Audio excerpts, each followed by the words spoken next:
ரூமியிடம் போய் அவருடைய சிஷ்யன் கேட்கிறாரு, குருவே விஷம்னா என்ன குருவேன்னு.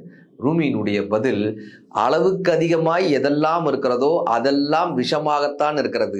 அன்பு கூட அதிகமாய் இருந்தால் அது விஷமாகிறது. வெறுப்பு, காமம், கோபம் எதெல்லாம் அளவுக்கு அதிகமாய் இருக்கிறதோ அவை விஷமாகிறது. குருவே, பயம் என்றால் என்ன? ஒரு விஷயத்தை பற்றி தெளிவில்லாமல் அறியாமையுடன் இருக்கும்போது அங்கு பயம் தோன்றுகிறது. அதை பற்றிய தெளிந்த அறிவு கிடைத்தால் அந்த பயம் பறந்து போகிறது. குருவே, பொறாமை என்றால் என்ன? ஒருவனிடம் இருக்கக்கூடிய நல்லவற்றை ஏற்றுக்கொள்ளாத போது மனம் அவன் மீது பொறாமைப்படுகிறது. அவன் நல்லவற்றை ஏற்றுக்கொண்ட பின்பு அந்த மனிதனே உத்வேகம் தரக்கூடிய மனிதனாக மாறிவிடுகிறான்.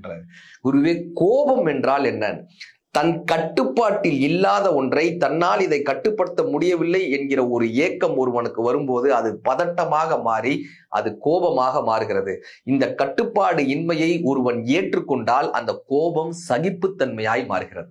குருவே, வெறுப்பு என்றால் என்ன? தனக்கு பிடிக்காத ஒரு மனிதனை, தான் கட்டுப்படுத்த முடியாத ஒரு மனிதனை நினைக்கும் போது அவன் மீது வெறுப்பு வருகிறது. இதுதான் வாழ்க்கை என்று புரிந்து கொண்டால் சக மனிதர்கள் மீது அன்பு பிறக்குகிறதுன்னு ரூமி கத்துக் கொடுக்கிறார்.